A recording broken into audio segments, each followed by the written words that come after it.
Good morning students.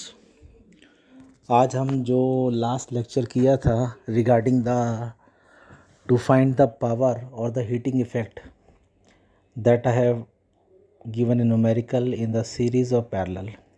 आपको कुछ question दिए थे सीरीज़ ऑफ पैरेलल के, उसमें आपको पावर निकालना सिखाया था, एनर्जी निकालना सिखाई थी, करंट निकालना सिखाया था। तो similarly one question I have given to you आपकी तैयारी के लिए, कि जिससे आपको पता लगे कि हमने तैयारी लास्ट लेक्चर में क्या की थी।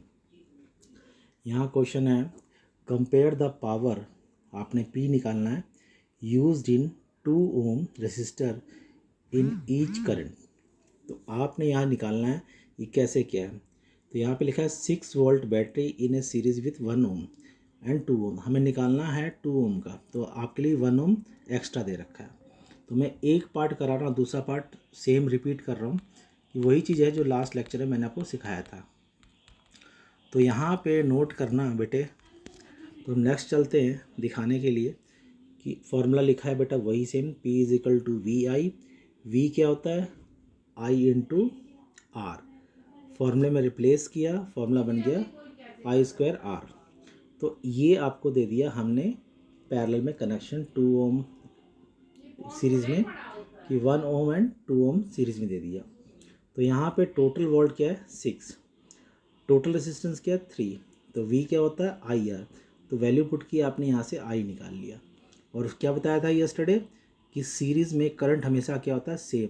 अगर आंसर 2 एम्पियर आया है तो 2 एम्पियर इसको ही मिल रहा है और 2 एम्पियर इसको ही मिल रहा है। Each are getting 2 ampere. तो पावर का फॉर्मूला क्या होता है I स्क्वायर आर। मगर याद रखना, but in case of parallel it get divided. ठीक है बेटा। नेक्स्ट प्रोसीड करते हैं सेम वे। सेकंड क्वेश्चन मैंने आपको बोला कि मैं कराऊंगा नहीं, वो आपने खुद करना है। सेकंड क्वेश्चन आपको, सेकंड पार्ट जो है आपका यहाँ से है, राइट। नेक्स्ट प्रोसीड करते हैं नेक्स्ट पेज को। यहाँ पे वही है, आपको बताया था कि जब आप पैरेलल में होता है तो पैरेलल में पोटेंशियल डिफरेंस है। फिर से याद रखना बेटा, पैरेलल में वोल्ट सेम होता है और सीरीज़ में I सेम होता है, यानी करंट। इस चीज़ को भूलना नहीं है कि आपने कैसे क्या निकालना है। तो definitely you will get the answer. Okay. यहाँ पे फिर आपको समझाने के लिए क्वेश्चन लिया है, ध्यान से। 2 conducting wires of same material, यानी कि 2 वायर ली है, दोनों ही सेम मटेरियल की हैं और इक्वल लेंथ, दोनों की लेंथ क्या same, and equal diameter are the first connected in series and then in parallel. यानी कि आपको 2 तार दी हैं, दोनों का डायमीटर और लेंथ सेम है। एक बार आपने सीरीज में जोड़ा है और एक बार आपने पैरेलल में। ओके। तो यहाँ दे रखा है across the potential difference find the ratio of heat.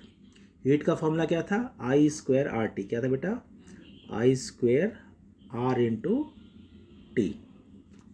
तो यहाँ पे ध्यान रखना है आपने कि सीरीज़ में क्या होता है और पैरेलल में क्या होता है। ये वायर 1 दे रखी है और ये wire 2 series are the same material.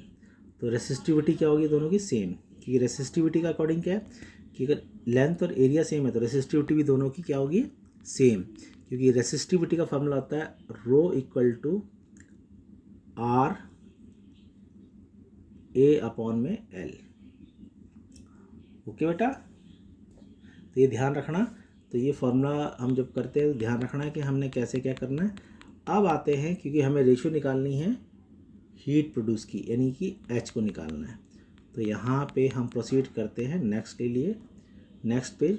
तो यहाँ पे देखो ध्यान से कि आपको ये दे रखा है। Okay, sorry by mistake the get inverted image. यहाँ पे L दोनों की बराबर है, एरिया दोनों के भी बराबर है। ठीक है।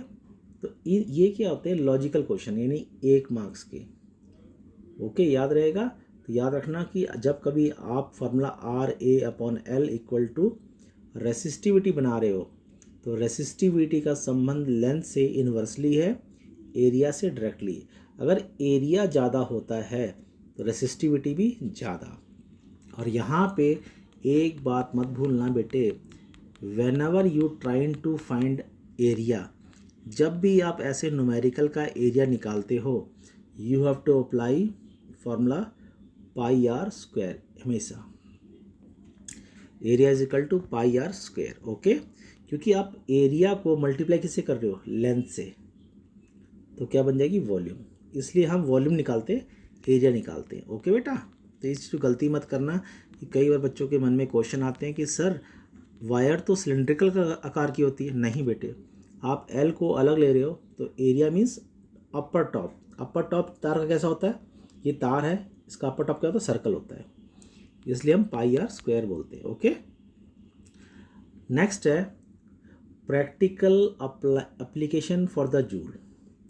आप प्रैक्टिकल एप्लीकेशन कैसे करते हो, तो मैं आपको बल्ब लेता हूँ।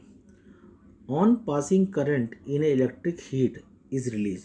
इलेक्ट्रिकल टोस्टर, बल्ब और इलेक्ट्रिकल ओवन, इलेक्ट्रिक करंट जो भी है बेटा are based on the heating effect. जब आप ये स्पेलिंग मिस्टेक है बेटे तो यहाँ पे आपने नहीं भूलना कि क्या करना है क्या नहीं, तो उसके हिसाब से फॉलो करना है, ठीक है। तो यहाँ पे बल्ब का फिलामेंट दे रखा है, यहाँ पे बल्ब दे रखा है और यहाँ पे temperature. Whenever you are trying to pass the current from any circuit, तो क्या होता है वहाँ पे एक हीटिंग इफेक्ट आता है, हीटिंग इफेक्ट से बात बनती है। और हीटिंग इफेक्ट मतलब कि whenever you try to pass a current और a potential difference the work is done. Work done कब होता है, जैसे लगता है गर्म हो गया है, रोशनी आ गई है, हीट हो गई है, that is called work done. तो यहाँ पे आपको आंसर दे रखा है, इस चीज़ को फॉलो करना है आपने, ठीक है बेटा, इन चीज़ों को फॉलो करना है, ओके। तो आपके लिए ये काम है, आपने फॉलो करना है, ओके बेटा, थैंक यू। और इस चैप्टर को फिर मैं आगे पढ़ाऊँगा, ठीक है।